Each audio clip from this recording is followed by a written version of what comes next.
Welcome everybody. So today is the second session of the JavaScript lesson or training, and you've been working on the quiz. Now I'm about to end this quiz, and we will discuss together.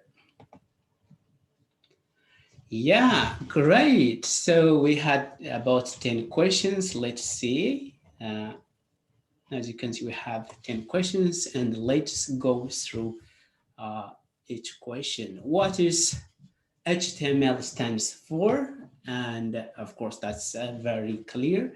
Hypertext Markup Language. As you can see, lots of people got the answer, but I think usually what does that hypertext means? Actually, hypertext means is a text which is linked to another resource. Markup means to mark something. And if you remember, when we say H1, actually, we are marking that text to be a title. When we say P, as in a P tag, that means we are making that text to be a paragraph. So we are marking it. So we call a markup language. It's not a programming language. And it allows us to create the block of a website, or maybe just the structure of a website. Let me see. What do you see? You don't see the quiz? No, we see this docs.google.com JavaScript lesson presentation now. Okay, so let me try to share again. I think my sharing was not good. Stop the sharing. And then maybe I have to just screen this one. How about now? No, it's still the same. Okay, I think I should have share. Now we can see. I see. Yeah. Okay, sorry Great. guys, I didn't know that because this Zoom is so smart that I have to click the share. As you can see here, I failed to click that. Now you see the result. Yeah, thank you so much. I think you heard what I was talking about. So I finished the first one. So let's move on to question number 2. What is DOME? Oh yeah, so DOME as in an acronym or abbreviation, document object model. So it's a tree structure of the HTML document. It means document object model. So this is right, this is right. A structure that represents a hierarchical representation of HTML tags in HTML document. This is true, and this is true. So most people got this, as you can see, 50% off, but the answer should be actually this, and this. Then if someone also answered this, it's okay. All of them. Yeah. It's stuck right now. What, you don't see? Scroll down a bit. You don't? Is it stuck? You can scroll yourself. Ah. Okay, sorry. Okay, good. So the answer is all. All of these are answers. Okay, what's the apparent element in the DOME structure? And I think the answer is this one, HTML. So we have this at the top or the beginning of an HTML, but this is not an HTML tag, and it's not part of the DOM structure. Instead, it's there as in a declaration. That means it informs the browser that the file is an HTML document. Okay, let's move on. What are the 3 core web technologies? And it's a multiple question. You guys chose this. Everybody got it. Wow, that's great, because React is actually a JavaScript library, and Angular is also a JavaScript library. So JavaScript got lots of library. If you have HTML, CSS, and JavaScript, you can do almost anything.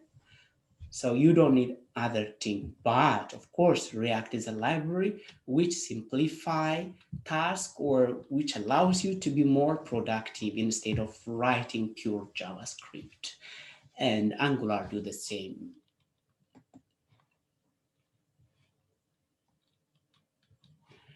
Okay, so let's move on. What's the purpose of HTML in a website? To style a website? This, yeah, no one answered that. That's great. To make the look and feel of the website? No, no look and feel. Instead, the structure to create a content and block of the website. Yes, it has some typo, but it's okay. So most of you got it. So the answer should be this.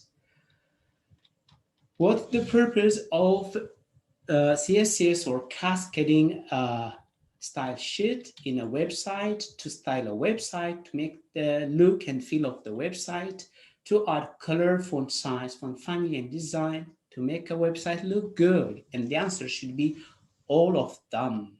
Yeah, all. What's the purpose of JavaScript in a website? To make a website interactive, yes, that's to create a dynamic content and to create HTML element and to add style dynamically on the fly, yes, to do anything on a website, creating content, that means dynamic content, and create element and also to add style.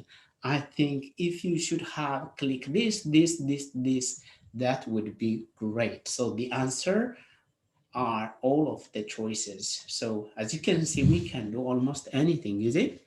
JavaScript.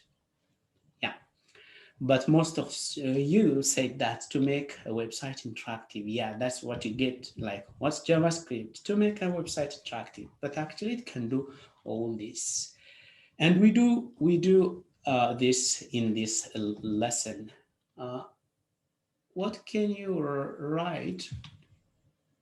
Yeah, where can you write JavaScript? Yes, as in inline script. Yeah, you got what I meant actually. Inline script. There's a typo here. As in internal script, as in external script, none. And the answer should be O again. Yeah, great. What is the HTML tag to write an internal script? And let's see, everybody got it. What is the purpose of console.log? Yeah, to test your code, just to know what's happening. It's not, you are not developing an application by saying console.log and do something, but you see what's happening inside your code to develop an application. No. So yeah. So does it help to understand somehow? Yeah, it does. Okay, great. Then let's go back to what we have covered last week. I just go a bit faster and just can do. So last week we had the introduction and we talked about why we learn JavaScript and what's JavaScript. We set up by installing a VS Code and we start writing a little bit of code. I'm not sure if we cover also comments, data types, operators, and conditionals. This is something we talk about today actually. So requirements, as you can see, you should have HTML and CSS knowledge. It's not like advanced knowledge, but a little bit of HTML and CSS knowledge. So you have to have a motivation. Programming actually needs motivation, you know. Sometimes you may fail to achieve something. No matter what, if something works or not, you should really keep going because it's not about like um, just doing it once, but it's all about doing it a couple of times until you get somehow good at. So it's continuous learning. So you have to have a very good motivation.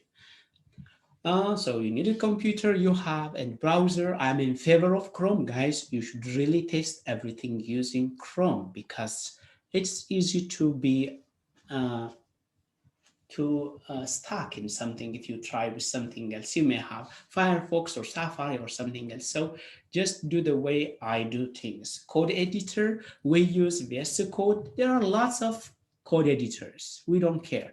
But actually, we use VS Code, and that's great. Yeah, this is a visualized form. So you have the computer, you have the internet, Chrome, my best browser, the browser I love the most, and we don't need this. This is for a designing purpose, and you should have this. You don't have to have Git. Uh, if you know it's good, if you don't, it doesn't really matter. So what's happening actually? You write your code on VS Code, and then the Google browser or any browser render or interpret your code and then give you some output. For instance, we write some HTML code here, as you can see, on VS Code, and Google Chrome gave us this output. Yeah, actually, if you render or if you run this code, it gives you this. Yeah, even you can see the colors, and this is the T and the blue one, and the M here, some kind of yellow, and this kind of light blue here. JavaScript. Yeah, as you can see, this code, it's written on VS Code, and then usually we use this console.log with a parenthesis, and then we put value inside the parenthesis. For instance, in this case, hello world. And whenever we start a new programming language, that's the first thing we do is hello world. So console.log, and then actually the console.log can take multiple arguments separated by comma. It's not just text, it can even take numbers. COVID-19, console.log 2021. Actually, we write some kind of remark and we call it comments. Comments will not be executed by the browser. So it's just a remark to make our code more readable. Yeah. So now we did, as you can see now, I am just leaving a remark. The result of this is going to be 5. So just for readability for my PowerPoint, if I didn't put this, it's hard for you to know exactly the output of this. Of course, everybody understand just this simple arithmetic. So 2 plus 3, it's 5, 2 minus 3 minus 1, 2 multiplied by 3, it's 6. And it's not anymore like the mathematics way, the X symbol. Instead, it's a star to multiply. In almost all programming language, we use the star to multiply numbers. And we usually call this operands, actually. Operand. We have 2 operands, yeah? So the left and the right operands, because we have operators, and then these are operands, just some terminology to add. We divide using like 3 divided by 2, 1.5. And this is actually modulus. So it gives us a remainder of some division. 3 divided by 2, the remainder is 1. And this one actually is the power of 3, the power of 2. And that means 3 times, and it, I think that this is wrong. It should be 9, as you can see. So I have a typo when I wrote this. But this should be 9. 3 the power of 2 should be 9. And then variables, we didn't learn variables yet. So what does that variables means? Actually, variables are memory locations which allow us to store data. So this is the variable first name. At the first name, we store the name of someone, in this case, my name. And the last name, we store my last name. So this is actually a memory location. It's a kind of a label. that allow us to store data.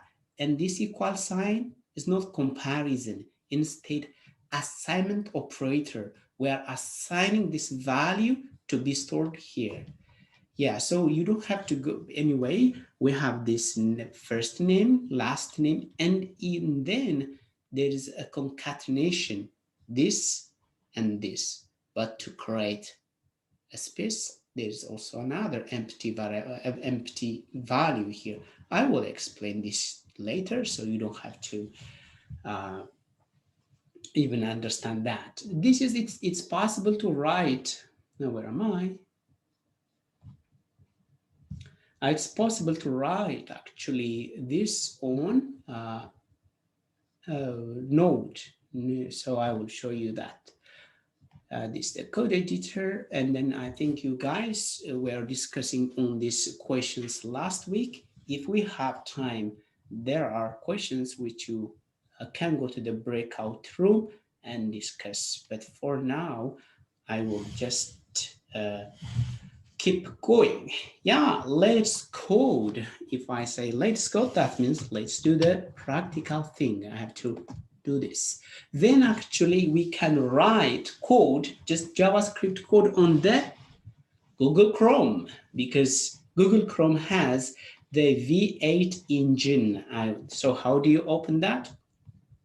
Actually, you just right click here and then inspect. And then you just, maybe you may have some messy things like this. So as you can see, there are different tabs, but I prefer to click here. Yeah, don't afraid to click this. It's okay to check what's happening there, to see what's there, yeah? Yeah, the good thing about computers, it doesn't just break by. So now I like the console. We call this the console. What does that, the console? It allows us to write JavaScript code. Actually, this is the console that interprets your JavaScript code. So this is how we write console.log. Hello world. So we write our first JavaScript code, and this is what you need. Console.log is actually a function. I can tell you just a function. Actually, this console is an object, and it has this log function, and it allows me to print something. So you don't have to understand what is behind this console.log, but it's actually a function that allows you to print some output. So it gives me this. Can it take multiple values? Hello, world, and whatever you can add. And just, so that means, as you can see here, I can add any number of parameters. What? Yeah, it goes 90. Even do I need console.log to write something here? Hello. Because I'm on the console itself, so I don't need actually the console.log even to write. Do I need to? No, even I don't. But you can also do the console.log to be sure if you want. But even you don't have to write the console.log to use this, the console, the Google Chrome console. What is behind console, this Chrome console? There is a machine, actually they call it V8 engine. This is the V8 engine that changes your code, the human readable code to machine code. So here we write something, and this V8 engine change what we write in here to a human, to a machine code. Yeah. But we don't have to go that much low level, you know. JavaScript is a high level programming language, and it allows us to write program that is going to be executed by a low level engine. So that, okay, does actually we can also write the same thing using the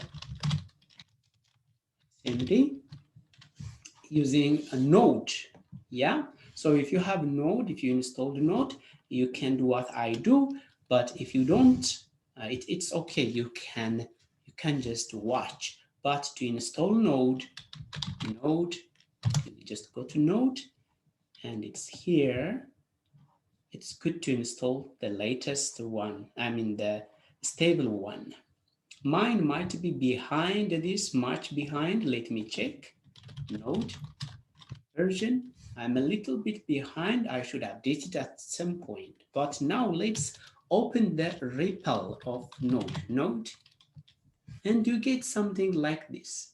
This is the blinker. That means you can write code here. 1 plus 2. Yeah. Hello world.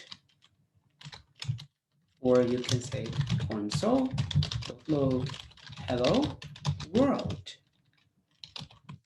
Okay, actually what this node using and this the Google Chrome using, they both use the same kind of engine, the V8 engine. The guy who developed the node used the Chrome V8 engine to develop node. Node is a JavaScript runtime environment which can use on the back end, but you don't have to understand this now, okay? Just to give you an insight. So I have to go out from this. I think process.exit allow us to get out from this. Now, exit. Great. After this, it's better to use VS Code. VS Code. Because VS Code is open source, it's so elegant, so powerful, it makes you so productive, and it's one of the most popular code editors, so we have to install this if you don't have. So you just click over here and install VS Code. But I installed it long time ago. I don't have to install this all over again. And then I go to VS Code. Since I installed it already, I click here. There is something started here, but maybe I just do not want to start from there. I want to start from a very beginning. How about if I call today's revision, a folder revision. Yes. As you can see, I just came here and create a folder. So in a development process, we can call this a folder or a directory or a project. So sometimes when people call it, or when you see it on some blogs, a project, actually it's just a normal folder or a directory. So I created this revision folder, and it doesn't have anything. It's just empty, okay? But I want to open this from VS Code. I come here. If you have never used VS Code, as you can see, it has a different interfaces. You come to the setting here if you want, and file. To do it the old way, you can create a new file or open a file. So, but it has also here a fancy way of doing it. Just add from here, yeah. And then I go to the desktop, and as you can see, this was the recent folder we created. So I bring it. If I click here, nothing, because it doesn't have any file. So as you can see, I can create a file or create a folder here, but I'm interested to create a file. And since we are doing web development, so I call it index.html. Great. For some reason, my VS Code changing everything to just a Django something, but I just make it back to. So in your case, you may not have this, so don't worry about that. Okay, great. Now, if you just write HTML and this one, select this. Yeah, it just gave me some boilerplate. So as I told you, this is the declaration, and this is the root of the DOM, and we have some meta tags inside the head, and everything what we see on a website should goes to the body. And I can change this to revision. Right. So I told you that we can write JavaScript using the script tag, and we can run here console.log and then hello world. Yeah. So how do I run this? In two ways. I can go here by opening here, right click, and then open with this. Now I may right click, inspect, and then console. As you can see, hello world. So it's hard to like see what I write like this. So I want to put this tab and the VS Code side by side. So I prefer to make like this. Now let me do more. Console.log. I really love JavaScript, don't you? But as you can see, it is not refreshing. So it is hard. If we don't automate boring tasks, our development process will be boring and tiring. So actually, it's not the best way to do so. We have to install live server. Live server. So it's installed for me, as you can see, but I did this uninstalled. So just do what I do. If it's your first time, now I'm installing it and I don't need it anymore. So I come back here and right click, open with live server. For some reason, I don't see it here, but actually I can see it down here. Let me show you.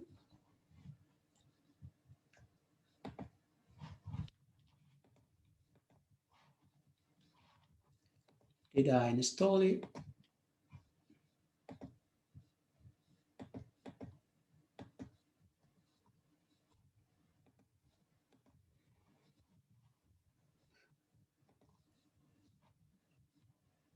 What did I install? Live server, right? Okay, good.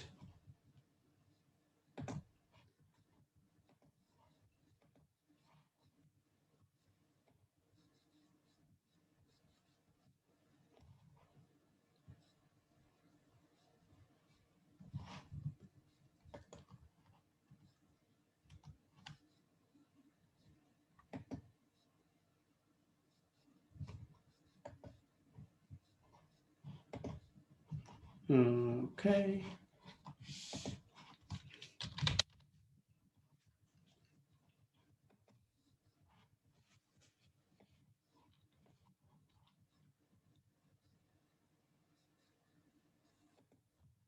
Maybe if something already running on my server, let me check.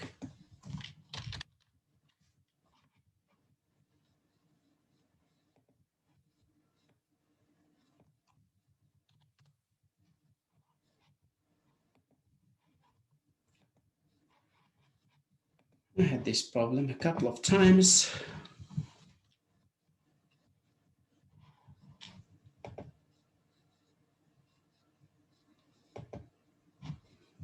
Okay, let's see, check live server.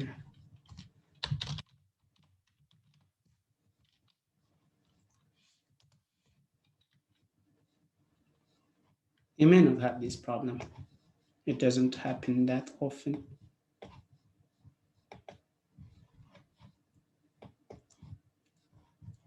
Yeah, let's live server even with, okay, we don't even need this. That's enough.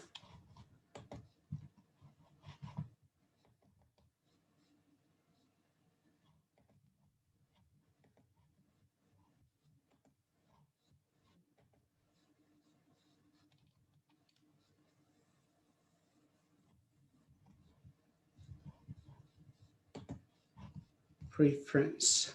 Yeah, it should be.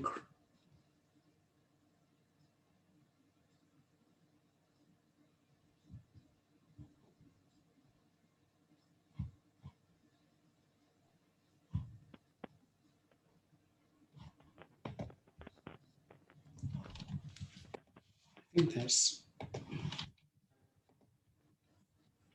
Maybe if we click the right button on the HTML code, then we see the live server, often with the live server. Click. There, maybe in it, where we write HTML code, there, if we. Okay, let me restart. There.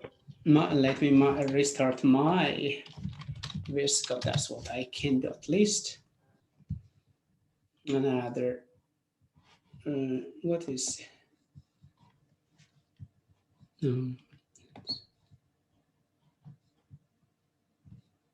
Yeah, as you can see now, have you seen Go Live Server? Yeah, Go. Yeah, so you select it, and now you can just click this one. Yeah, it's opened here, so I don't need the previous one. We have now this, the latest one. As you can see, it's at local server. That means 127.0.0.1 and 5,500 is a local server at this port, but you don't have to worry about that port anyway. So let's make this to the other side. And now I have to click, I have to open it the same way by doing this. Then you go here. Failed to load resource the server. Doesn't matter, just if you click it once, it goes away. Now let's try console. Console.log. Now the live server is working. Have you seen? Great. Console.log. After this, you do not have to refresh the browser to see the change, because live server is in charge of the boring task. Did you get now the purpose of the live server? Yeah? Yes, live server will help you just to refresh this and just, show you the new result whenever you do something or you do some change. Oh no, don't do that. Great. Of course, maybe if you have already this here, let me just do this. We can also run our file here. If we write some JavaScript code separately, we can run it from here as in a node, but that's not the point now. Is it clear so far before I move on and before the break? Yeah. Yes. Yeah, I think this is the point. You should ask if you have something after this. We don't really get back to this. This is just the last to configure this. Then I think let's have a break, and then after the break, we will continue the main lesson of today. Yeah, see you soon, guys.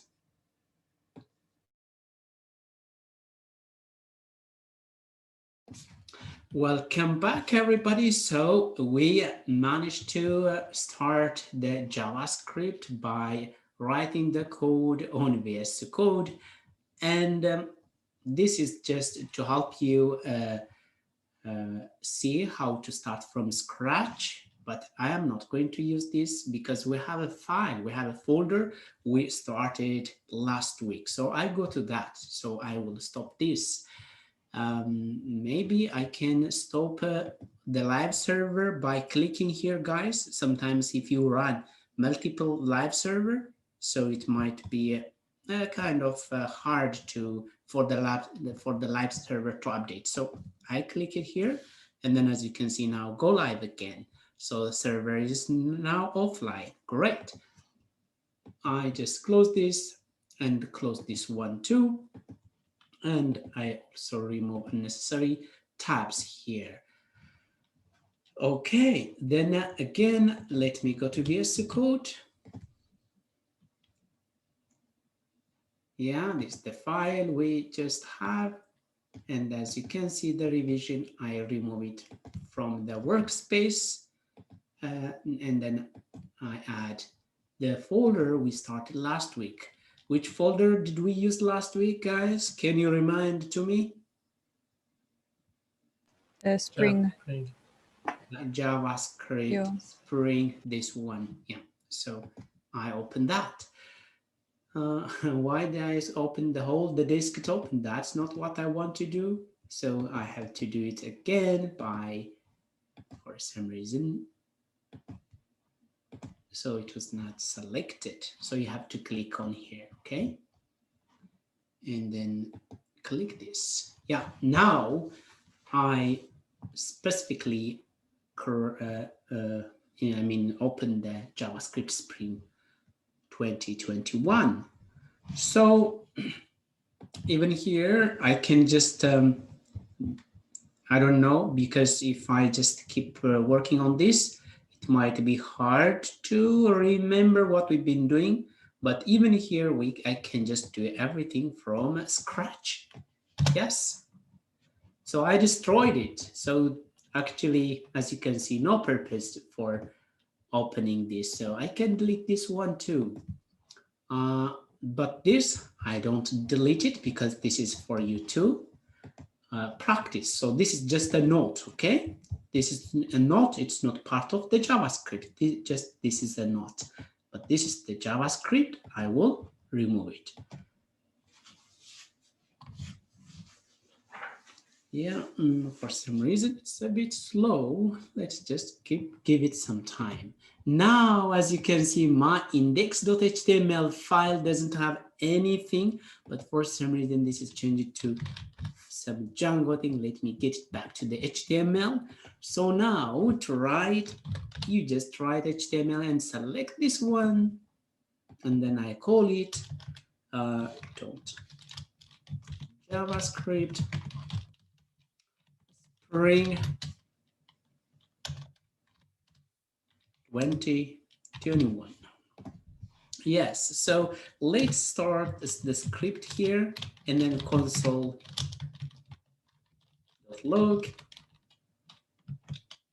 I am happy to teach JavaScript. So to open this, right click. For some reason, I don't have the live server. If you have live server, you can open it, but I can click it here and then go live from here. I can go live and it will be opened here. So now I can just do this, right click, inspect, and then here. I'm happy to teach JavaScript. Or another way, you come here and then more tools, developer tools, and it opens for you. Or another way, Control-Shift-I, Control-Shift-I, it opens for you. Maybe I have to write on the chat, Control plus I for Windows. I think Control-Shift-J also can open. Yeah, Control-Shift-J or I can open this for you. Okay, then let me just move this to the right and this to the left. Great. Now, if I write something, console, but it's better to open this. Yeah, now Let's write our JavaScript console. Log. Hi. Yeah, have you seen something I write is coming here? Great. Is it the only place to write JavaScript? Is it the place? So this is in the head. Actually, we can write it also inside the body. So we can write it here. What happened? Yeah, just refresh it. Something you should notice, if some error happens, for instance, if I just write something like this, do you think this code runs?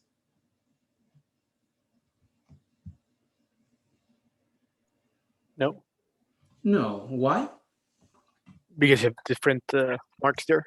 Yes. Before and after. Yeah, whenever we write strings, we should use console.log, either single quote like this or double quote like this. This is double quote, and it will work. Console.log. This is a single and it works, but this is a mix. We start with a single quote and a double quote. So how do we fix sometimes when you see something red like this error? So how do you fix it? Actually, invalid or unexpected token, where index.html file line number 16. Okay, you go to, and then you look at, so we fix this. The process of fixing problems or a code which doesn't work, we call it debugging. So you had a bug here. So we debugged it. Anna, do you have any question? Okay. So what's the question? Yeah, I started writing it. Do you write the JavaScript code both in the head and in the body? Yes. And we write either here inside the head or here, but the good place will be, the best place will be inside the body. Inside the body at the bottom. For instance, you may have here something, H1 modern JavaScript. So it should come here all the time, below everything, but before the closing of the body. That's the best place to write. But you may see also JavaScript code or script inside the head. So it's possible to write it here or here. Why this is preferable? Because JavaScript actually works on HTML and CSS. So first the HTML and the CSS has to be loaded, and then the JavaScript work on the HTML and CSS. And that's why we need it to be at the bottom. Okay, now we had in the head, and here we had at the in the body. So let's also start inline button. Click me. So this is a button, and then if I click it, nothing happens. Nothing happens, but actually we can pass an attribute on click. It's an event listener. In the alert, it's a built-in function. Hi, or maybe please click me. In a desperate way, so if you do this, please click me. So actually we wrote some script here. So, but most of the time we write inside a script tag. So this event listener could be on click, it could be on mouse over. That means when the mouse is over. Yeah, have you seen? So we have different kinds of attributes or event listener attributes. Mouse over, mouse in, mouse out, key down, key up, all those. So you don't have to remember, just step by step you learn. And we learn about that when we start the DOM. But before I move on, you might get confused with this document dot write something. Hi. Have you seen have you seen this somewhere? Guys, and have you seen? More like a document dot get element ID. Okay, then maybe document.get element I can call by tag name, and I can go body, and then they may say then dot enter HTML, and they may give you okay, JavaScript.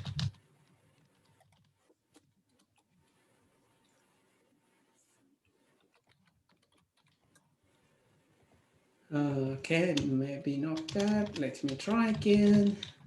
H2 JavaScript.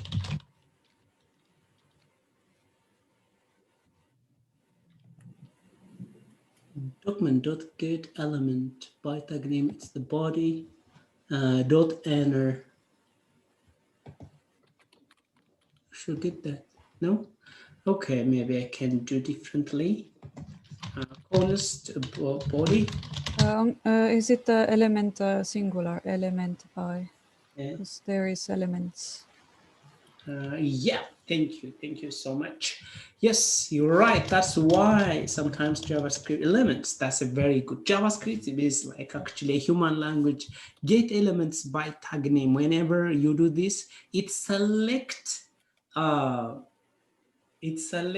many attributes. Maybe I can fix that problem by doing this. Now, have you seen now? I managed to, did you see? Yes. Yeah, JavaScript is so awesome. It's awesome is already, have you seen? Yeah. Okay. Now, we saw this. Whenever we use console.log, it comes here, right? On the console. Okay, great. And whenever we use this document.write, it just comes here. For instance, if I write here, it appends. Hi, and again, hi everybody. I will give you some time to think. Okay.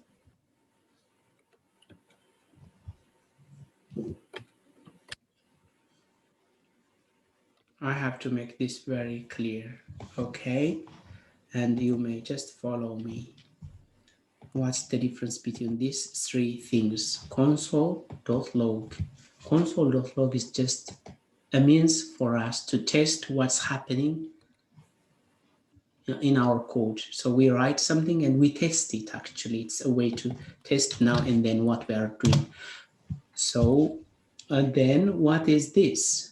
This one. This one is also a way to display something on the document. Document means actually this one. If you write here document, what did you get? Actually the DOM structure. Let's see. Now, as you can see, you get the DOM structure of this. So document, as you can see, hey, document, on the document, write something. But this is also a way to test. You don't build also application using this. But for testing, I choose to use this one instead of the document.write. But this document.get element or this kind, I will show you. Document get element by ID or those kind of selection, document dot query selector. This kind of approach is actually we modify and we create the DOM structure by ourselves. And that is the way how we build application.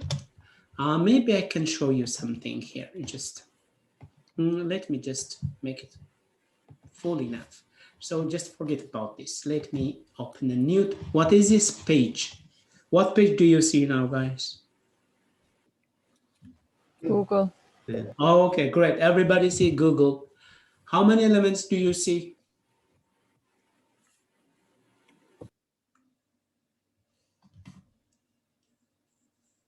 Your answer should be you don't know, because if you don't open this, you don't know. But there is here, as you can see, some this, and this. So all those together might give you some number of elements, and this could be a picture or a text. So to see, and you just do this. And then what we do actually, we just close it. As you can see, this is the root element, this is the head. Yeah, you don't see anything on the head, but the body, have you seen? When I select on the body, what do you see? The document part of Google is selected now. Okay. Now, what is this? Let me see by, yeah, that is actually an image, this area. So there's a style, I frame this, whatsoever. But now let's destroy this, Google's page.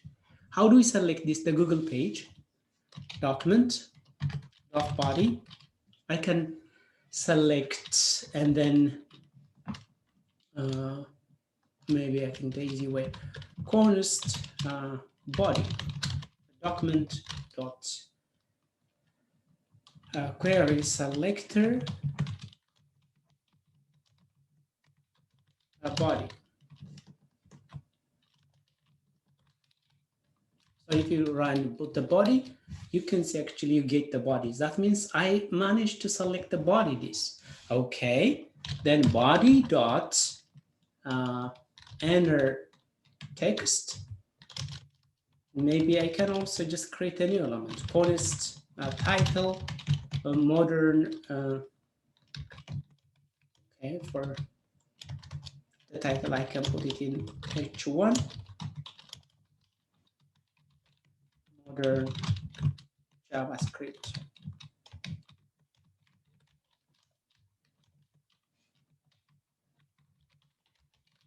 Okay, now if I do this body dot inner HTML,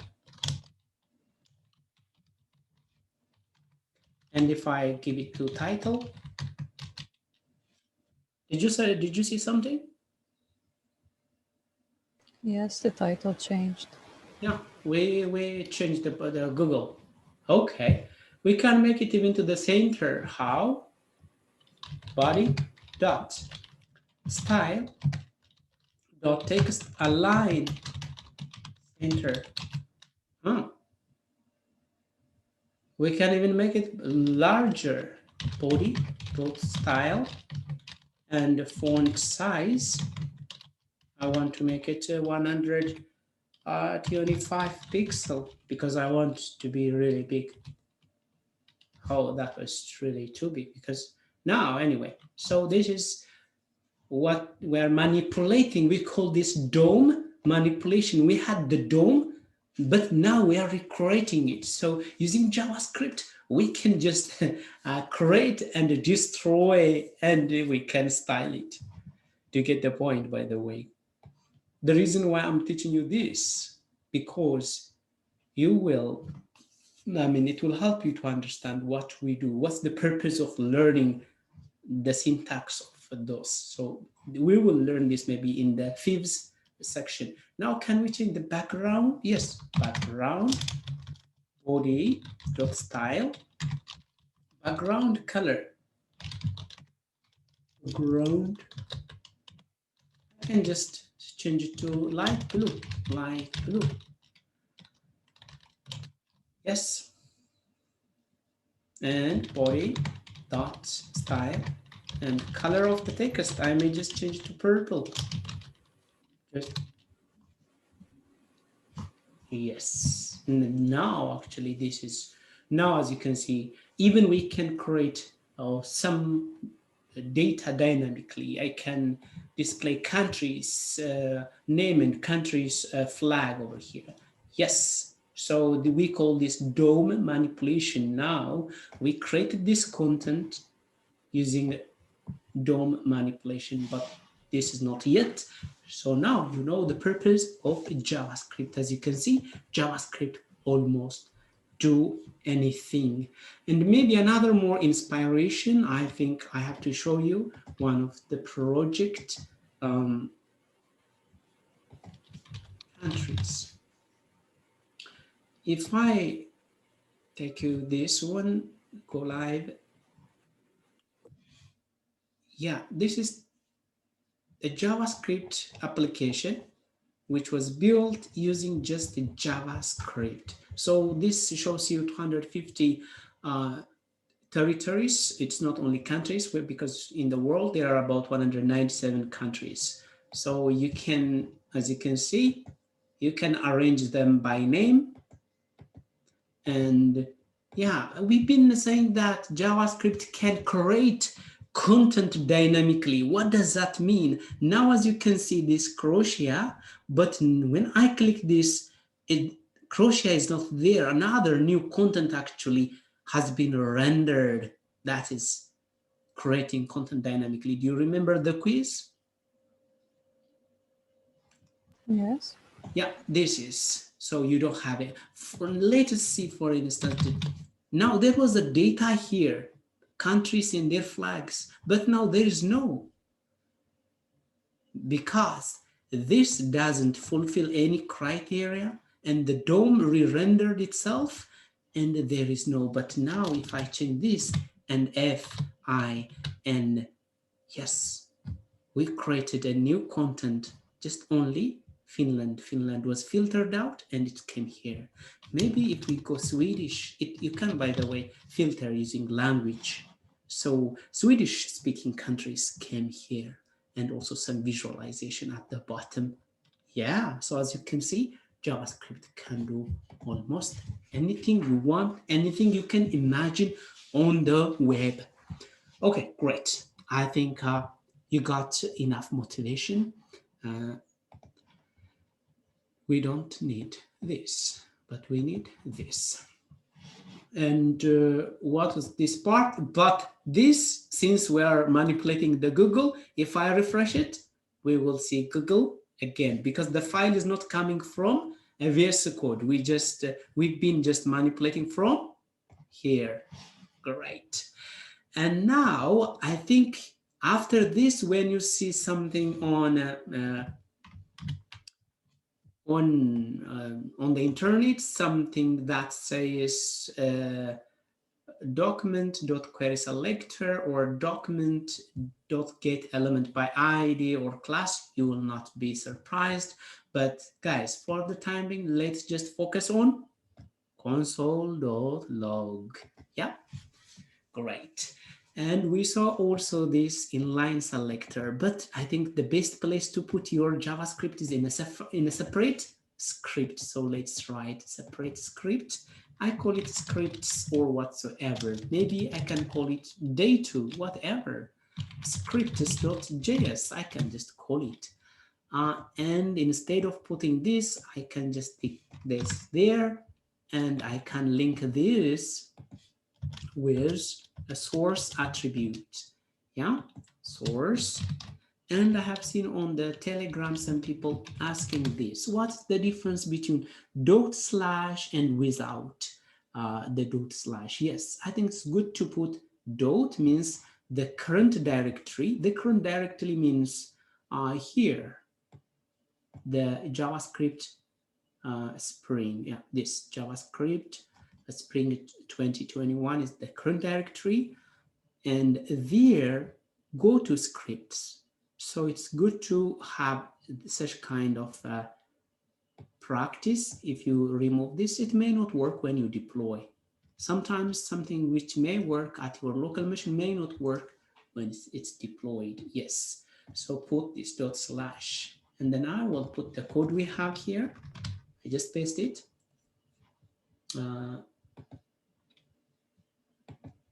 As you can see, I have the same output again. Great, but why it's not formatting? I was expecting it to be formatted by itself. Great, now we managed to link our JavaScript. And we learned comment. This is how you write single comment. Writing a single line comment. So comments are actually to leave a remark or some information about the code. And to write a multi-line comment, we use this symbol. So our comment goes here. Our comment goes on multiple lines. So it allows us to write. So if I leave something like this on the code, so that means I'm just trying some information, and even sometimes I write just to, I use it as in a note, yeah, when I'm explaining. This will not be executed. As you can see, it's not coming out. So yes, now we learned about comments. Let's move on to variables. Let's create a variables .js. Okay, how do we create variables? But before that, let's define what's variable. I need an answer. What is a variable?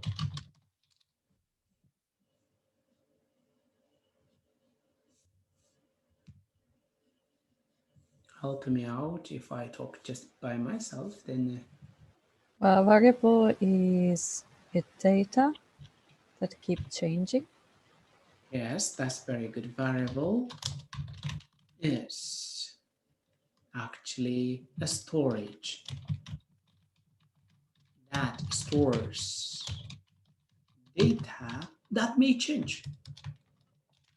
Yes, that stores data that may be used and replaced. And yeah, for instance, A is equal to, now I'm thinking in Python. Okay, so to declare a variable, we use var, let, or const. Have you seen something like this somewhere? This is really good too. What do you use to declare a variable? Is it var or let or const? Let, const also. Why not var? I didn't see this one, so I don't know. Maybe. Also var. You can use either or, but I think let and const are like the newer ones as of the newest version. Mm-hmm. But it's var. I think let. It's sort of between the global and if it's local, how you assign a value to it. Mm-hmm. And const, of course, you can't change it all. Okay. But var you can use both locally and globally within a script. Yeah, that's very good thing.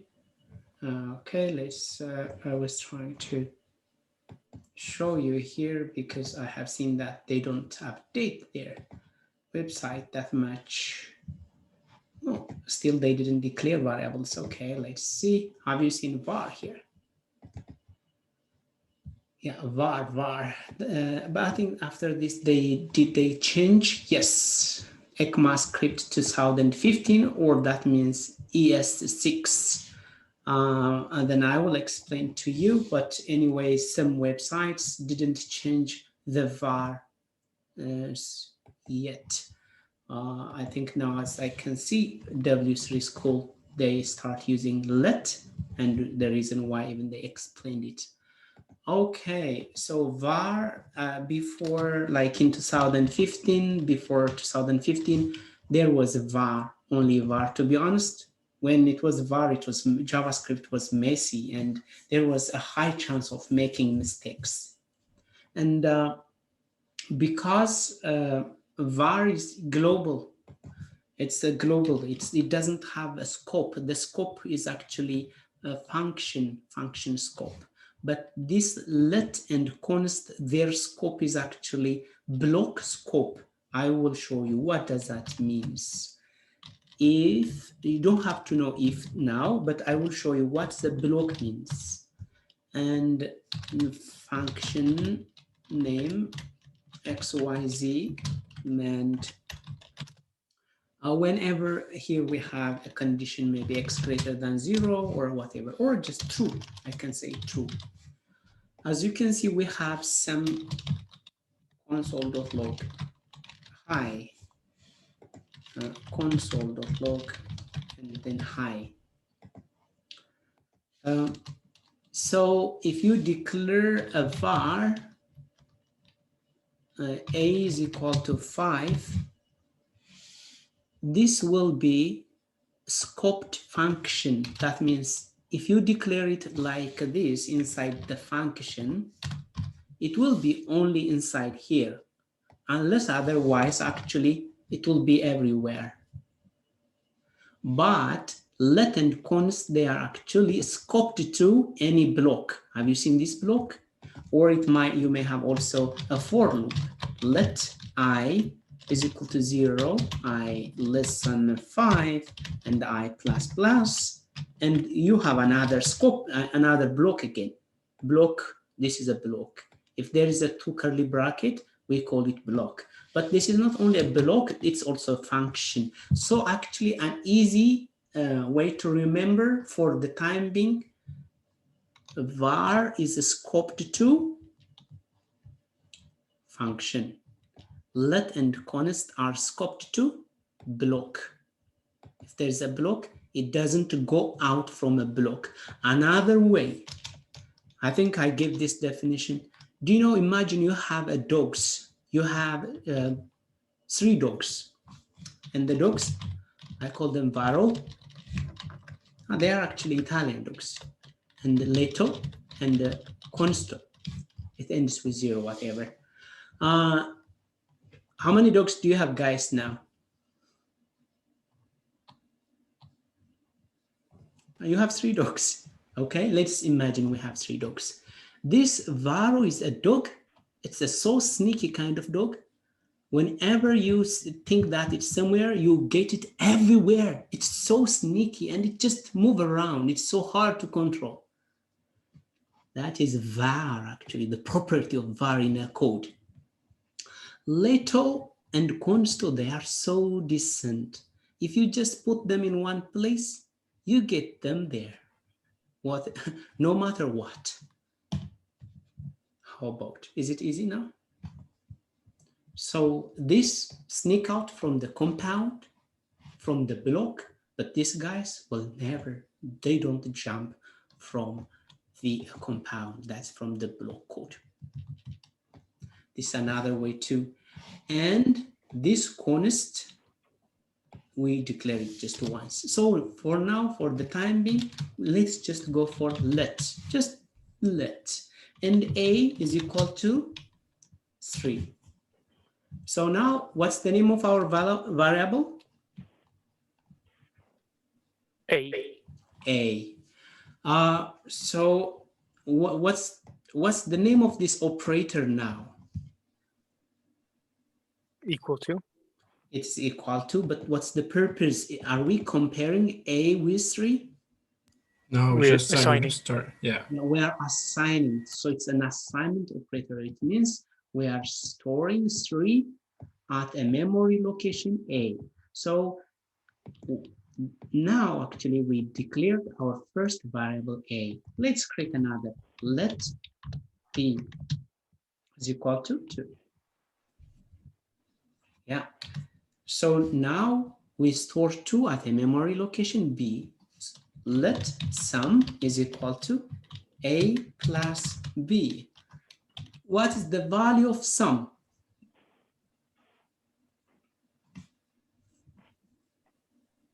A plus B. 5. Yes, console. Yeah, to know, because unless we use console, there is no way we know the value. Console.log sum. Why I don't see my value? Yeah, the reason why I don't see, because it's not yet linked to here. So let's link it there, script, and then I can source dot script the variables actually. Yeah, 5, great. So now let's write more. How about the sum, I mean the difference, let difference A minus B. This is the difference I am subtracting 2 from 3 and store it in a. So now as you can see the pattern I am declaring, actually it's the text. We just give name and the name should be text. We usually put just text. Number could be, for instance, I can say let year. What's the year now? Tell me. 20? 21. 20. Yes, I can say, for instance, instead of year, year doesn't say anything. So I may say current year. This is more explanatory, right? Yeah, but we have this convention. I can print that. We have this convention because this is hard to read, right? So whenever you have a compound word, you can use underscore. So underscore is allowed. From the symbols, we can use underscore and dollar for a variable name. So we can use underscore and dollar sign is our variable names. Okay, but I don't need this dollar. But in JavaScript, it's the convention is actually not underscore. Most of the time, we use camel case. What is camel case? Do you know that camel has this something in the back? I think this hoop. I forgot the word, but so we can make it like this. So this is so easy to read. Current year. So it's so easy. So remember this convention. Whenever you have two compound words, it should be like this. So tell me, how can we declare first name based on this? It's let first name equal. Yeah. So how do I write? First N capital. Yes, first name like this, and the name of that person may be John, and last name Doe, John Doe. Yeah. Then let full name, first name plus last name. Because we can concatenate. Concatenation means merging. Let's print out the value of the full name. Log full name. As you can see, John Doe was printed out, but it needs some space. I can let space. I'm creating, have you seen, I'm creating empty space like this, but there is no space here now. So I can just add the space here. Actually, I stored the space like this. Now there should be a space. I forgot to add this space. Yeah, now as you can see, John Doe is printed out. Yes, let's do more on this, the product. As you can see, we have just only the difference. Here, have you seen here 5? From which line is it coming from? Tell me, guys. With the sum. 18. Sum. Yes, from 18. From 18, as you can see. Sometimes when you have lots of printout like this, it just makes you confused. So give it a label. I can give it sum is, and then just, now I don't have to be confused because it's so clear. Yes, the full name is, yeah, so easy to just read. Remember, give it a label or a tag. Yes, now. Sorry, just a moment.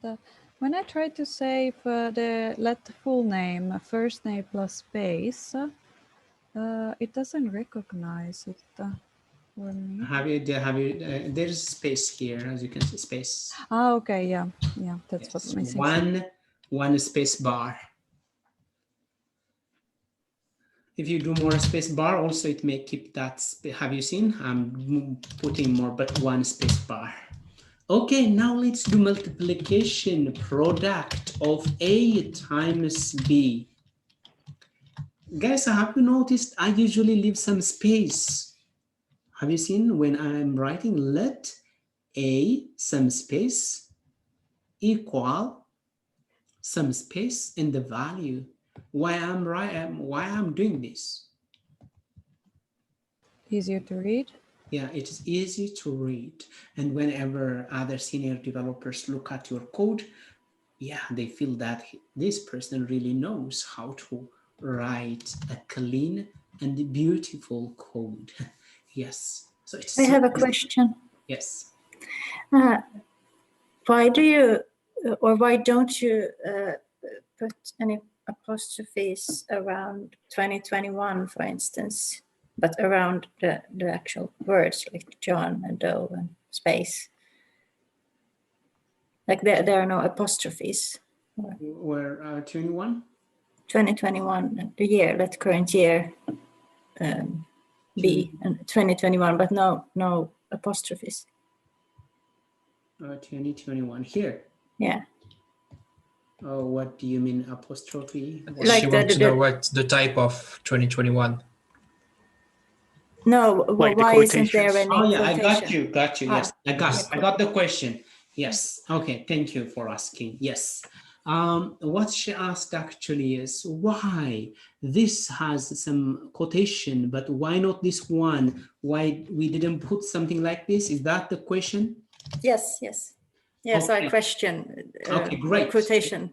Yes, it was a very good question. I couldn't remember the word. Yes, yeah. So the reason why actually whenever we write numbers, we don't need any quotation mark. We just leave them as they are. Yeah, is it clear? If you see also, this is a number and this is the number. And that goes for numbers Yes. always. Yes, always. Okay. Not just for this case. All the time, whenever you write numbers, you just leave them as they are and yeah, good to go for that. But if it's a text, we call it a string. We should put a single quote or a double quote. For instance, if I want some let sentence like this, yeah, even I can call it sentence. I just have JavaScript because with JavaScript I can do almost anything. Now this is with double quote and this is single quote, and whenever it's a number we just write it as it is. Okay. Now let's move on product. As you can see, now we are storing the product. Let's also do the division. Let division A divided by B. And let remainder. Who could tell me the remainder? 1. Yeah, but I have to put it there. I have to store it. It's 1, but A modulus percent. B. Yes, percent. Let power or exponential A the power of B. I think this is enough. So if you remember, we did this on the console, right? And also last week we just did this just console.log. If you just do console.log, you are not storing anything. So we should do it like this. Now our data will be stored. Yeah, the sum has been stored at the sum, the difference is stored here, and the product is stored here, the division is stored here, the remainder is stored here, and this, what is this, the power of 322 is stored here. So I can access it at any time I want. So the sum console.log, the difference, I can call diff difference. And then just you can write console.log the product, yes, then you call just product. And then the remainder or the division console.log division, I don't know.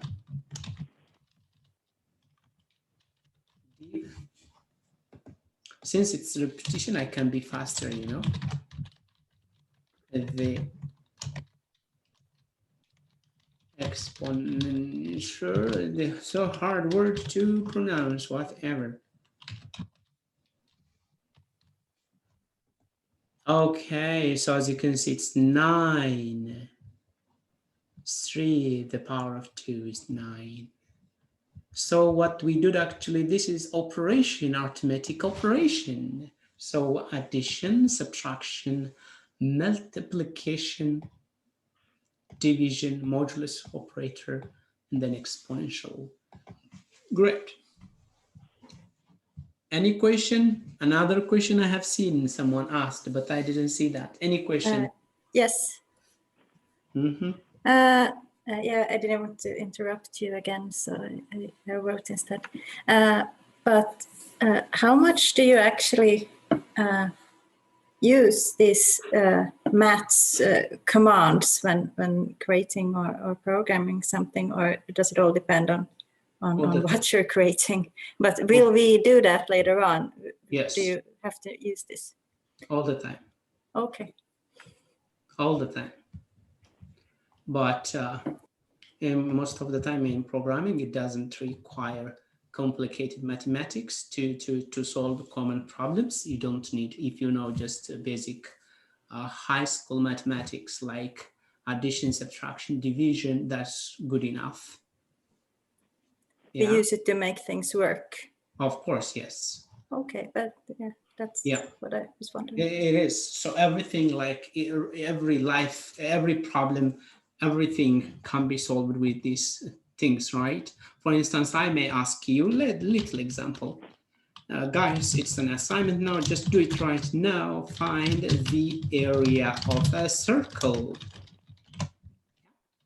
Okay, you should declare let area, and then what's the, okay, I have to give you the formula of an area. An area is actually pi times radius. So you have to get the radius. Maybe I have to give you a radius. Let the radius is given, okay, it's 10. Then the area, and pi is a constant value, everybody knows it's 3.14. Then radius times radius. Console.log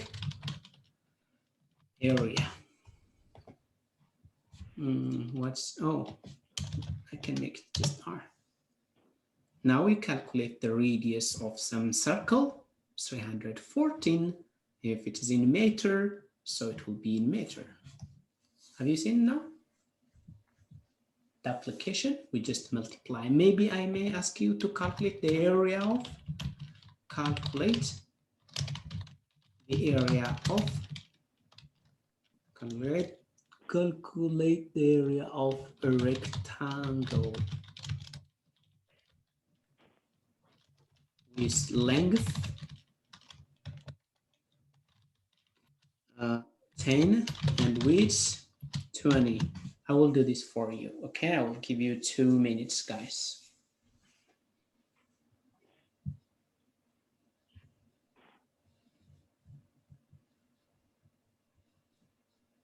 And even it would be nice if you share your solution on the chat.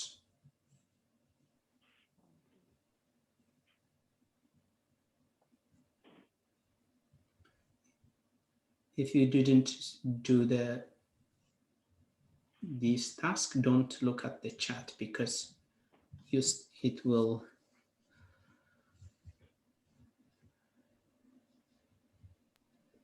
Sorry, but I can't get it to work at all.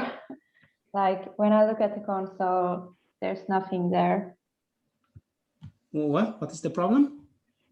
I can't get it to work. When I go to the live server and I click inspect and then console, there's nothing there. Maybe you didn't connect. What's your file name? Variables? Yes, variables. Okay, JS. so you have to go to index and you have to write this. You have to connect it. Oh, okay. Yes. Because now we are working on a different file. Rahim, you have to think again because the solution you shared with me is not enough. Even you can calculate the area of a rectangle and also the perimeter also. Do you want the whole code like let Yes, or yes. just okay? And area of it, a rectangle actually.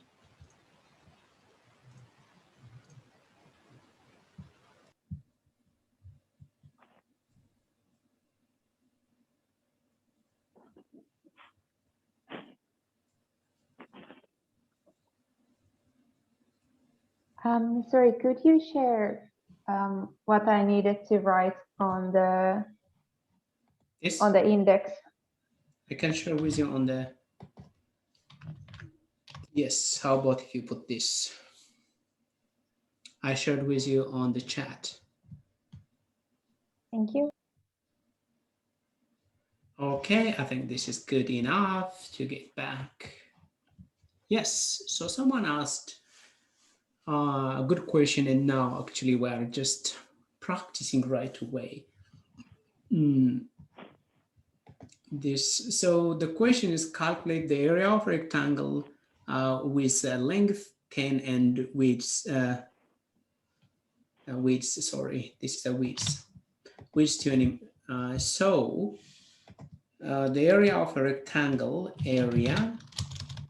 since we have area already at the top, we have to call it area of a circle or something, or 1, and the next one we could call it area 2. Let area 2 or area of rectangle, something like this. Then you should put length times width. But first let's declare let length is equal to, what is that, 10? Even it's better to say length because it's easy to understand what that means, and width, and it's going to be 10. So length times width. So now, yeah, we got the answer already. This console.log and then area of rectangle should be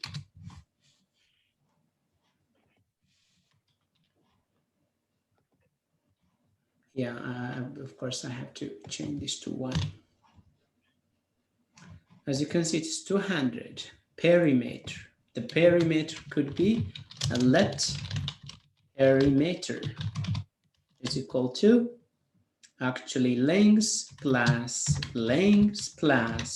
width. Another way of this, a shortcut actually, 2 times width or length plus width. Yeah, so this just then console.log perimeter. As you can see, it's 60. Yeah, I have seen that some people got the answer. So does it help, guys? Have you seen the importance of multiplying and addition? Oh yeah, definitely. Yeah. Can you wait just a second so I can write?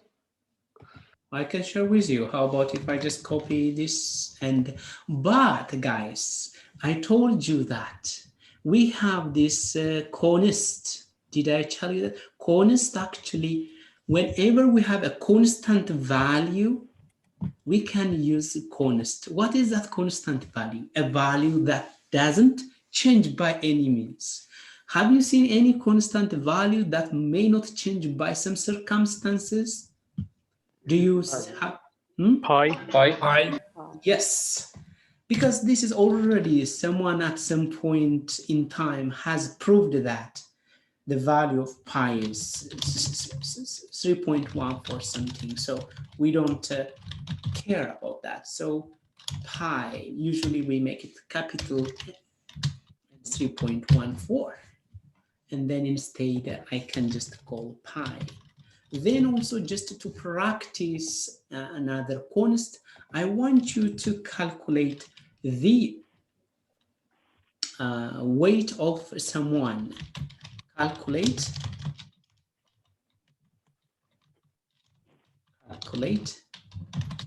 weight of an object on planet Earth. And gravity, given gravity is 9.81. And the mass of the body is 75 kilogram.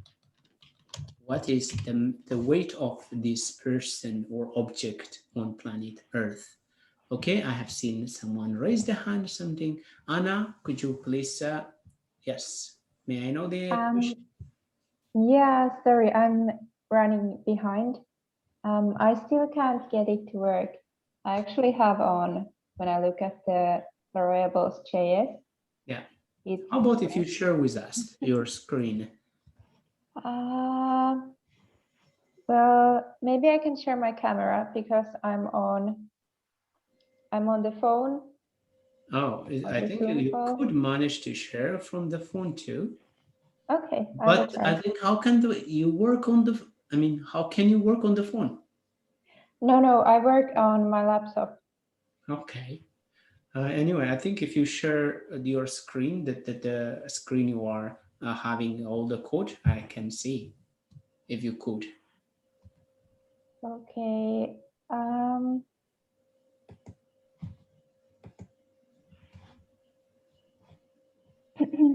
not sure how I'm supposed to do that on the phone. I can't see it anywhere. Maybe I can try like. Another thing you can try. You don't have. You can work on the console here. Yeah, on the console. Or I can also give you another online JavaScript editors. This is one. You can just try it on the fly. You can just write your JavaScript here. Console.log hi, and then you run. Where was the run?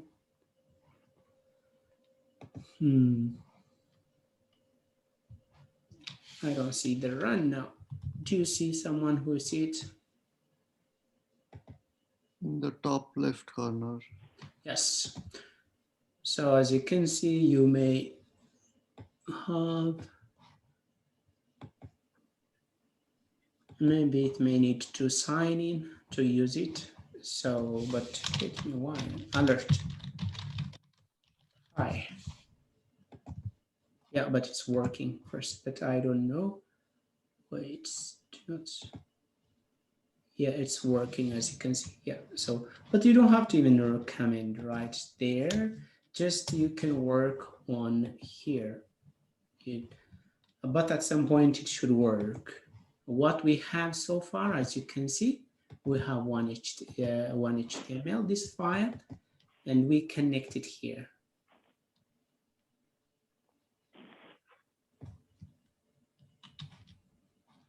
Okay, let's move on, guys. Let's move on. Yeah, privately we will fix it anyway at some point. Yeah.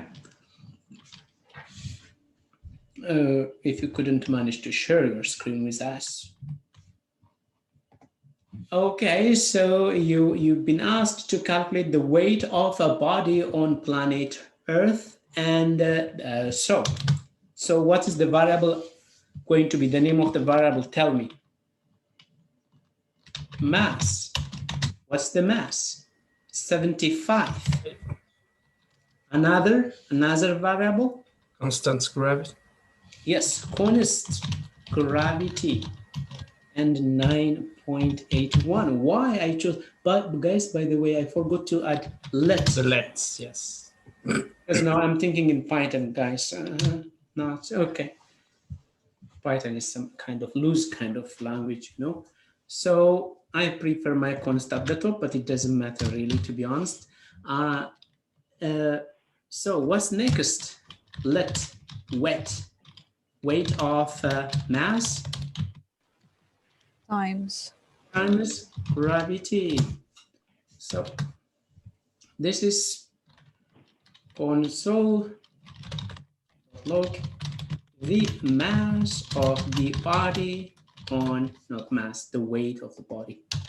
The weight of the body on planet Earth is, let's print out weight.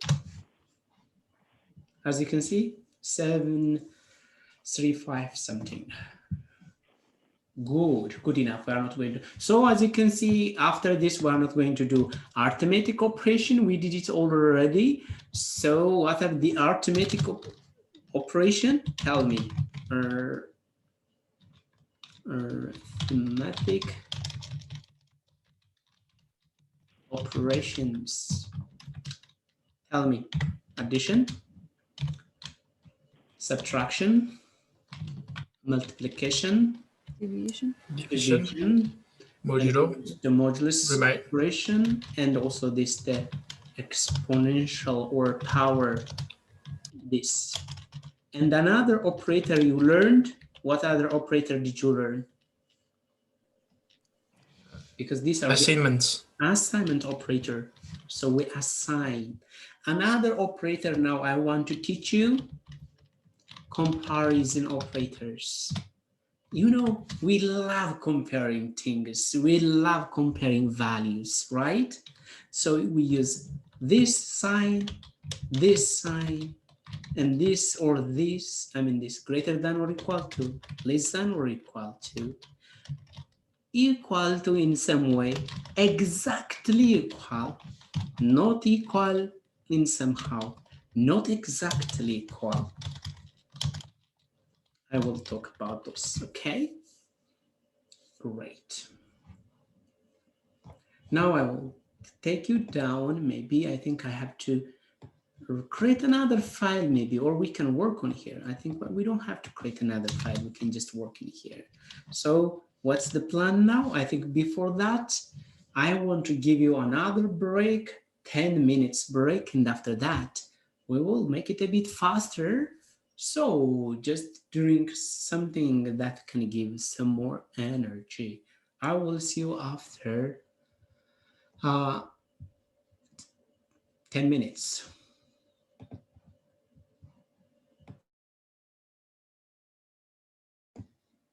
Welcome back. So where was I? I don't know, to be honest. So we wrote this, the weight of the body on the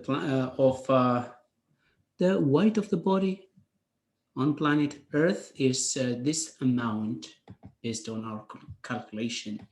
So now let's do this, the comparison operators. This, yeah, it's easy to compare something, right? Console.log. If I say 2 is greater than 1, I mean 2, as you can see, it's true. So that means we have this value, that can be true or false, and we call it a Boolean values. It can be true or false. After we compare something, we get something true or false, and we call them Boolean values. And the values are two, either true or false. Okay, how about if I reverse this? Console, not reversing actually. 3 is greater than or equal to 2. Is that true or false? 3 It's greater true. or yes, it's true. 3 is greater than or equal to 2. Okay. Console.log and 2 is less than 3. It should be true, right? How about console.log 2 is less than or equal to 3? Is that true or false? True. Yeah, true. How about if I do something like 2 is equal to 3? Of course, this is false, right? Yeah, now as you can see, whenever we compare if something are equal or not, actually we use this 2 equal sign. Because 1 equal sign means assignment operator, as you have seen it. Now, but how about if we do actually console.log 2 and this? You have to notice what am I comparing here? And the value is actually true. Who could explain this? What am I doing here? It's a different kind of data type. Yeah, now I'm trying to compare to, yeah, but actually it's better if I just compare first just the same values. It's true because 2 and 2, they are exactly the same in many ways. How about console.log 2 this? True. Now, something you should look at, what is the difference between when we have 2 and whenever we have 3 equal signs? Okay. This one, is there any question? When we use 3 equal sign, our data type should be same and value should be same. Yeah.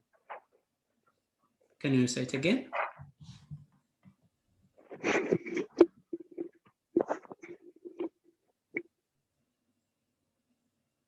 Nahim, can you repeat what you said again? Yeah, okay, just a second.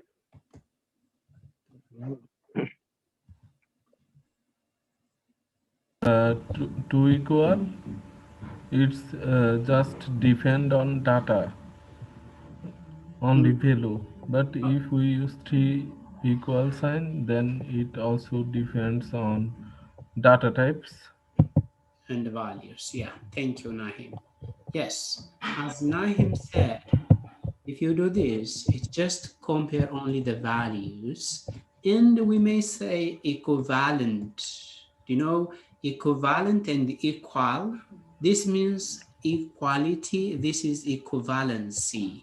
So it checks somehow similarity, and it only checks the value, it doesn't care the data type. Let me show you console.log 2 this. So now this one and this one, they have the same value, both are 2, but this one is a string, a different data type, but this is, so the value is okay, it's true, because this check only values. But if I change to this, what do you see? I think, am I showing something? Do you see my VS Code, guys? Yes. Okay, great. So if I add one extra equal sign, this will be false, line 77. It's false because this check the data type and the value. So this and this are not the same in data type. They are only equal in values. So the easy way to remember, 3 equal checks everything. It should be exactly equal like this. But this one just check only the value. Now we saw comparison operator. Whenever we compare something, what we get is actually a Boolean value. Now let's move on to data types. Data types. We learn about variables, right? What's variables, guys? Again, tell me, what's variables? It's a storage. It's a storage. What do you store? Data. What kind of data? Can be numbers. It could be number. Strings. It could be string. Boolean. It could be Boolean. Null. Undefined. Undefined. And object. This is enough for the time being. Yes, these are actually the core JavaScript data types. Guys, you should really learn data types very well. Programming is all about data types. You store data types, you return from functions data types. So whatever you do is related to data and data types. So it's good to understand your data types. So let's do some num1. Let me just call num1. I can just store 3, and let num2, I can just store 4. Actually, we've been working with numbers, as you can see already, but just to remind you, number could be, tell me, number could be an integer number, and it could be a float. Decimal. Yeah, so the float is decimal most of the time.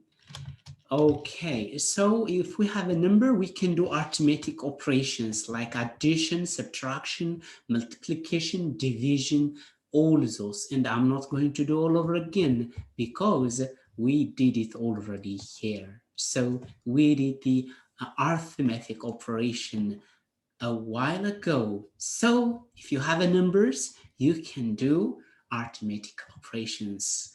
But I think it's good. How do we know if this is a number data type or not? Actually, we have this built-in function which allow us to know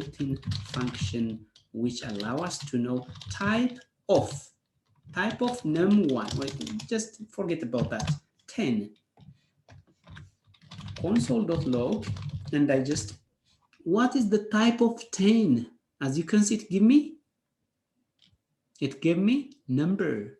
How about if I give it 3.14?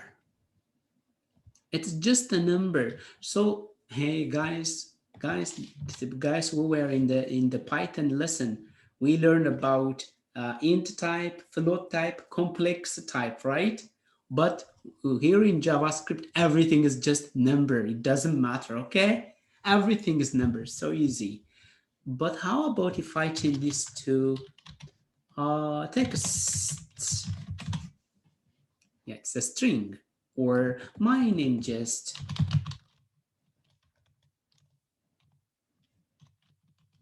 So this, the type of an operator allow us to check if something is as a data type. So the type of data types, okay? Great. But let me show you something like casting, for instance, let pi, or maybe some number e, what's another number which comes to whatever, we can just declare pi 3.14 for the time being. And we have this mat object. From mat object, we can access values. Have you seen floor and pi? And let me just console.log mat.floor pi. That means floor means I actually getting it down, as you can see, 3. And ceiling, what do you expect from the ceiling actually? The seal. So where, yeah, where it rises up and it becomes 4. I'm not sure if it has a round value. Round, it has a round also, because the round of 3.1 is, yeah, round is, if it is 3.5 and above, it rises up. If it is 3.5 and below, it lowered down to, so approximation. So we can use the mat dot something. In addition, we can also generate number mat dot random. Wow, I love this. And let's print from this. The mat dot random allows you to, sorry guys, I forgot to use console.log. Instead, I used, so that led something strange, as you can see. No, okay, let me just refresh. You get different number now and then because the random gives a value. Let me just, this gives you a value between 0 to 0.99 all the time. So if you want to get a value between 0 and 10, how do you make this happen? Multiply by? Multiply by how much? 11. 11 makes sense actually.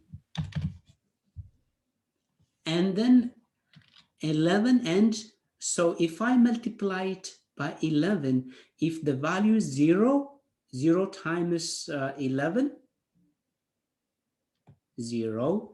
If the value is 0.99, and if I multiplied it by 11, it's going to be 10.99. No, 10 points, sorry. So when I lowered, so we use this mat dot lower. So what we should do, mat dot floor. This helps us, and then we have to store this value. You know, let random value, we can store it like this, and after this we can just get a value between random value, now 5, now 0, and again 0, 8, 1. Wait, it's taking a long time. 1, 9. Yeah, it's just, you do this. So now we managed to write. Have you seen, after I do all the calculation, I stored it here. If you don't store, if you just print out values, it's not an application, so you store values. So actually from this, the mat dot, from the mat object, we can get lots of methods. Console.log mat.square root, for instance. Square root, what's the square root of 4? Everybody knows that, right? What's the square root of 9? 3. What's the square root of 9? 2 and 3. 3. But, that is so easy. But how about the square root of 2? Yes, the square root of 2 is this. And guys, even we don't have to give a pi. Do you remember when we assigned pi here? Actually, we can access pi from mat.pi. The pi is already there, so we can extract it and put it here. Yeah. So it is there already. So if you need any mathematical calculations, sine, cosine, logarithm, all the methods can be found from the mat object. The mat, it's capital. And then just do dot, and you can see all the available objects. Have you seen? For instance, this the 10 base 10 logarithm, pi, square root, these are a cos, yeah, this cosine. So you got different. Great, now I want to show you also one object, the date object, new date. This object, you don't do anything, you just call this the new date object, and let's print this out, what we can get, console.log. Have you seen this? I found this, Monday, March, something like this. Actually, this gives you current time. Let's const current time, and then I put it that way. The current time, or I can just, instead of current time, even if it's now, I just store it now. Why I use the const? Guys, tell me why instead of let. Can I use let instead of const? Now it's a matter of taste. You can use either const or let, but I think if I use const, I may confuse you. So I will use more often const later in the course. Now I just focus on let. But the reason, maybe the reason why I used const is like, I'm not going to change this, reassign another new value. So that's why I'm just about to use const, but just to make you feel good and to avoid any confusion, let's just keep using let. Now, if you just print out the value of the now, you don't like the format. Have you seen? You don't like this format. Maybe you might be interested in the year.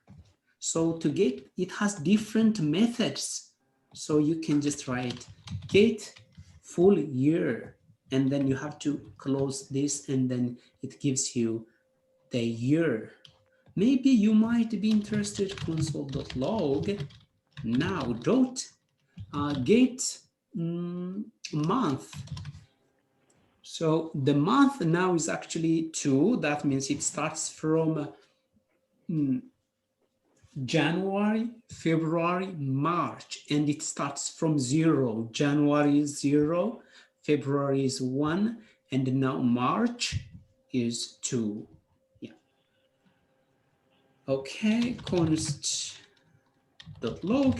now dot get hours. Actually, how about the hours now? If I'm interested, as you can see, now the time is 20, and I got the time, as you can see. And you can do the same for minutes, and you change, instead of hours, you change just minutes, and then I should get 30. Yeah.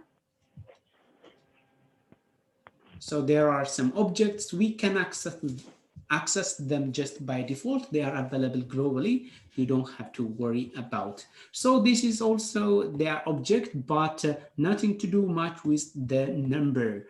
So let's move on to Boolean.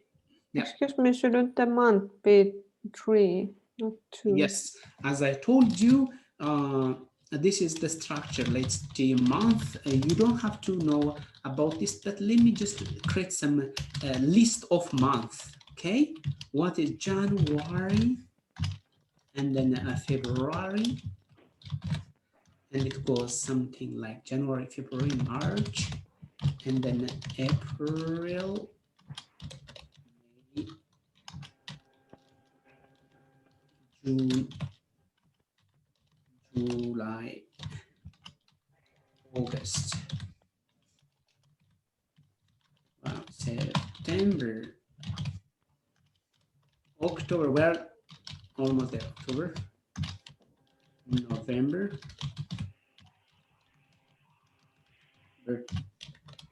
January.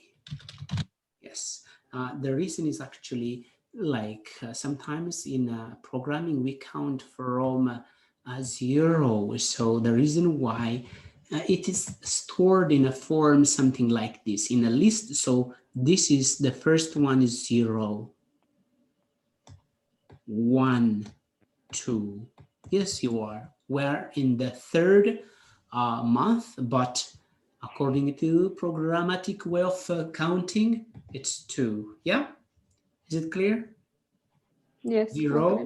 1, 2. So yeah, let's keep this for some time later. I want this. I don't want to rewrite all over again in another time. And I call it month.js, and then I store it there. Maybe at some point we may need it, and I don't like to rewrite all over again. Okay, great. So as you have seen that the number, we have different numbers. It could be integer, or it could be float. But now let's move on to string. But before I move to string, let's talk about Boolean. What are the Boolean data types, guys? Tell me.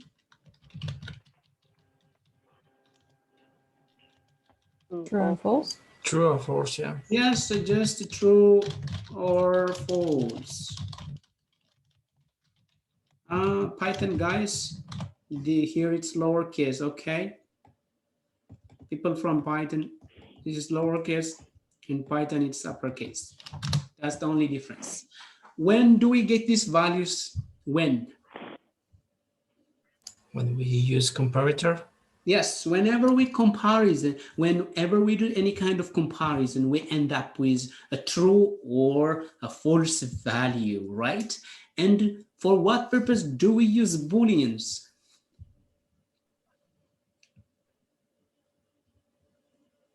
For condition. Yes, to make condition, yes. For instance, to make me happy, if I see 15 or more students in the class, I feel more happy. Then let number of students to make Sabine happy, 15, yeah, maybe 17. So if number of the student greater than 15, console.log, Sabine will be very happy. As you can see, Sabine will be happy because the number of students are more than his expectation. So what did we do here? The result will be when we compare, because 17 is greater than 15. It will be true. If it's true, this line of code will be executed. So now I told you the importance of the Boolean values, but now we didn't start yet. Load these conditionals. And also you came to this lesson, you've been waiting for until 5:30. When 5:30 show up to JavaScript lesson, so that means you made a decision today. That is condition, yeah? And you do comparison. And the value is actually a Boolean. I'm not sure the examples I give make sense or not, but you did a condition today. Okay, so now I think it's better to move on to string. Okay, let's go. Letter A. A string could be a one single letter, or it could be a sentence or a paragraph. Paragraph. Lorem ipsum. Maybe I can just go here and maybe get some text and just put it there.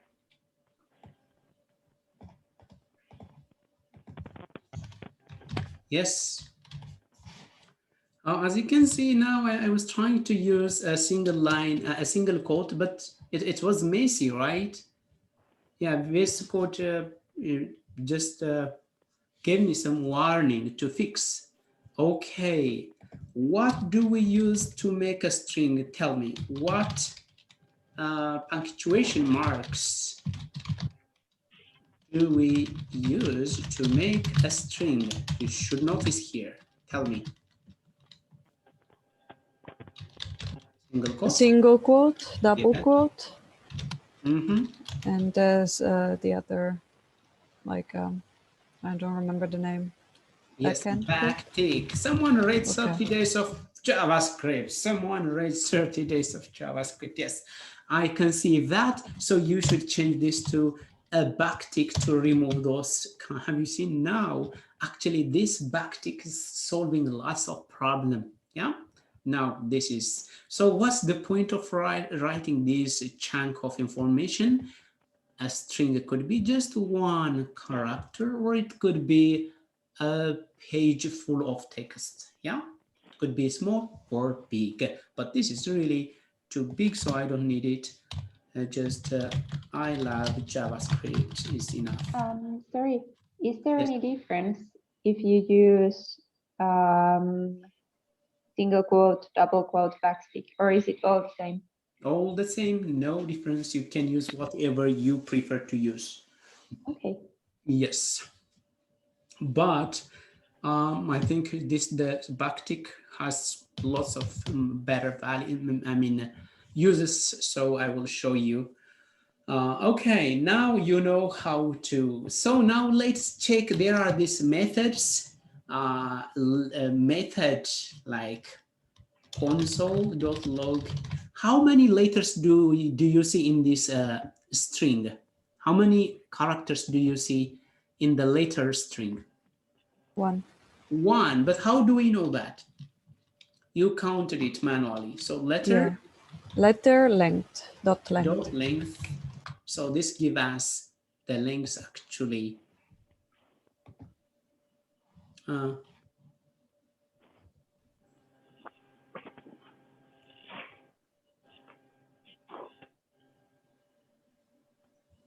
Oh yeah, it's not a function, sorry. It's just an attribute. Yeah, dot length, sorry. So as you can see, it gave me one. How about this? Console.log paragraph.length.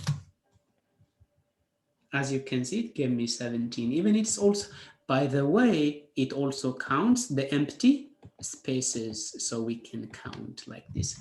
Actually, string has lots of methods. Lots of methods. So are we going to cover all the string methods? No, it's really hard for us to cover all the string methods. So what I would suggest you go to data types and then go to all the way to strings. And here the strings, this is how you write strings. And then there is string concatenation connecting to strings. And then, for instance, here some information about the Sabine. I don't know what he's talking about here, but there is information over here. And how to make new lines, tabs, and lots of information over here. String methods, and then the length method, and then how we access each value from a string. And it's stated here to lowercase. For instance, let's change this to lowercase. It's so easy. Console.log letter and then to lowercase. It's actually a method. We have to close it. As you can see, lowercase, but at the very beginning also, it was a lowercase. Let's make it to uppercase. Console.log a letter dot to uppercase. As you can see now, to uppercase. Let's do the same for paragraph. Console.log paragraph dot uppercase. We managed to change everything to uppercase. And we can even check, does this text has lab? Oh, please tell me. Console.log paragraph dot includes, and then you check lab. Yeah, it's true, but how about if I change it to this one of the letter to capital? It's false because it's case sensitive. It's case sensitive. Do you think it ends with JS? Ends with means like this. Is that JS? No, it's not JS. It ends with JavaScript, or you can also just check T. Does it end with T? Yes, it's true, because it's, how about if I change it to capital? No, Is it ends with a script? Yes, because it check it from here to the end. So it has a lots of methods to manipulate string, guys. This material has got how many? To lowercase, substring, and split. Even we can split, for instance. Let's try to, I love splitting. Console.log paragraph.split. If you do this, we split every characters. Actually, it's split to one, but if we want to split to every characters, we can use just empty. Now we splitted all the characters into a list, one array. Yeah, but that's not what we love. We want to split them to words. How many words do we have here? 1, 2, 3. So instead, we want to split it at the space. So give it a space. And then you get a very nice array with words. That's nice. Okay, trim. Trim, actually, sometimes you may have trailing spaces in this side and this side. So in this side, and you want to explain your, you want to clean your string. So let's print paragraph.trim. So trimming is actually removing the, and oh yeah, I'm mixing Python here, console.log. I hope you don't mind for mixing. Even, you know, if you speak two languages, sometimes you think in French and sometimes in English, and that's okay, right? Anyway, so I tried to trim it here, and there, but let's see what it looks like without trimming, you know, paragraph here. Yeah, have you seen? Without trimming, you can see the indentation because of this space. Yeah. But this side, since it's hard to see it. After the trimming, we have removed the trailing space. Great. So I think, as I told you, please go by yourself to understand the methods. It's so easy to read. Strings has a lots of methods, and it's so easy to read here. The examples are just very easy to understand. Finland, land, something like that. Let me see. And of course, for your assignment, have you seen this? Yes, don't come next time without doing this. Yeah? No, I'm just kidding, guys. Yes, whatever. If you do it or not, please show up. You may not have time to do all, but just come to the class if you do assignments or not. It's just exaggeration. And level 3, there might be level 3, for instance, cleaning this text, something that might be tedious, but we can do it together. Just tell me to solve for you in the class, and I will solve for you. And maybe this one, even calculate the total annual income of a person by extracting the numbers, this kind of.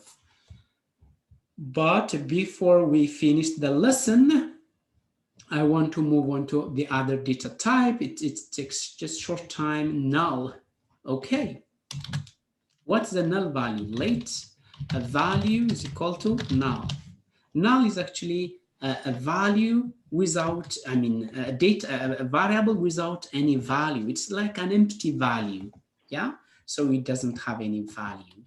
So sometimes you use it for for a starting point. And another is actually undefined. Let first name print console log first name.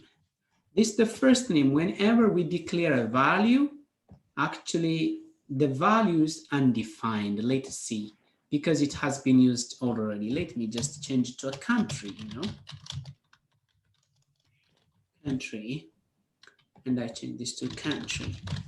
The value of the country should be undefined. Now I can give it a value. What's the country we are at now? Finland. Of course, it could be anywhere. It doesn't matter. But now Let's just give it a value for, and then check what the value is. Country, Finland. Yeah. So whenever we declare, and if we don't give it a value right away, it's undefined. But sometimes we can also start with undefined value, city. I don't know, so we may start with undefined, something like that. But in JavaScript, if you don't give a value by itself, it's just undefined. We have this data types. These data types will be very clear later. What are the objects? We are left with object. Objects are, objects like array, functions, and objects by themselves are objects. Anything in JavaScript are objects. This statement is not easy to understand now, but through process it will be clear, okay? But what is arrays by itself? You don't know. Actually, arrays means something you write like this are arrays. But we will come to arrays in a full lesson. So today we have to stop in here. So what did we learn today? We revised everything what we have covered on Monday last week.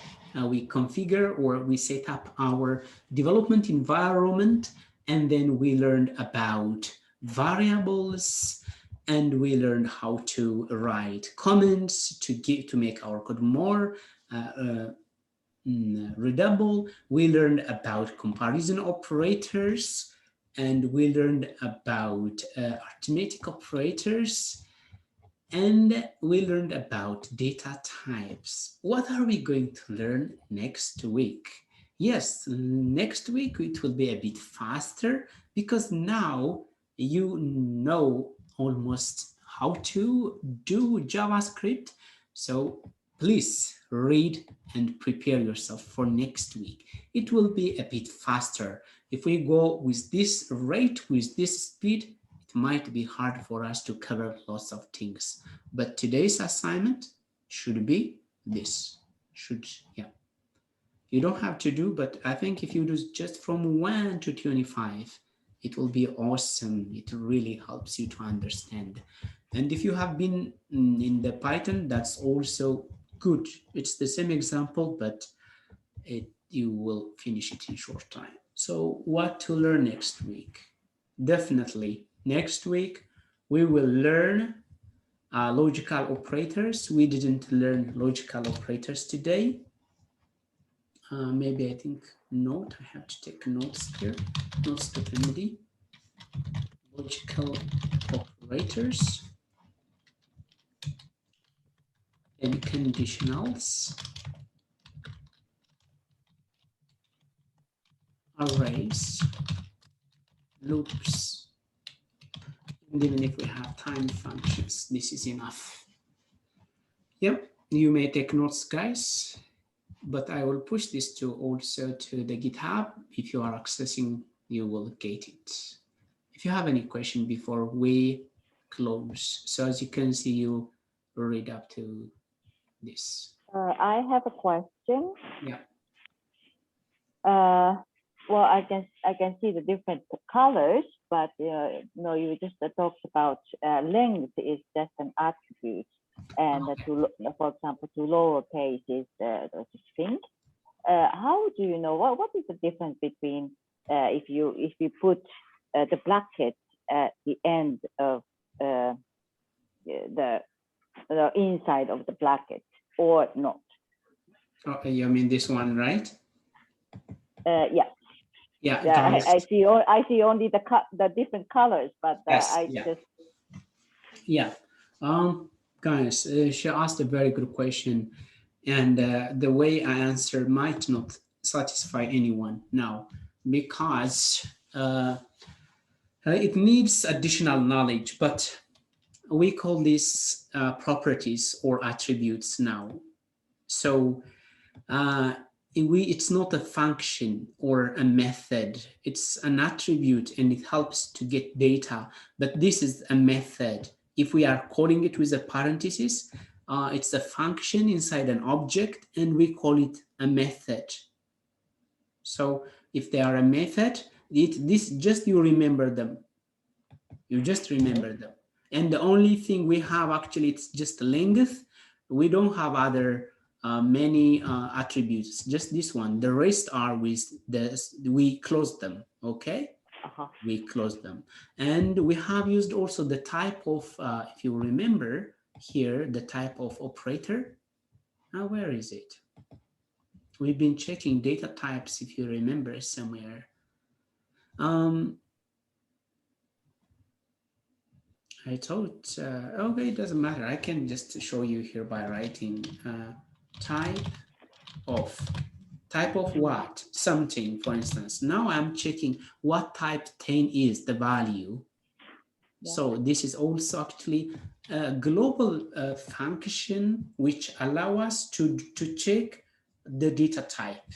So this is also something you just memorize. Yeah. So we have this type of function which allows to check the data type of some variables or some values. Yeah. So this, but the difference is whenever, if you have something, yes, and if you have seen this one, no, undo. This is not attached with anything, right? But these guys, they have dot, right? Right. So I told you that in JavaScript, everything is an object. For instance, we declared this is an object, it's an object. From that object, we use the object method. So dot something, this is the method. This is the method. You have a car, for instance, and that car is actually an object. What does it have? It has a driving wheel. We use the driving wheel to maneuver the car, and it has a gearbox also to change different gears. It has different methods for the car to control that car, right? Right. It's the same like that. But this one is a function by itself. It's not attached to anything, and we call this function, but this is a method because it is attached to the object. Okay. Any question I can take? Maybe I can stop the recording. And we have 16 people so far. That is great. I can see your motivation. Thank you so very much for staying and for tagging in here for so long.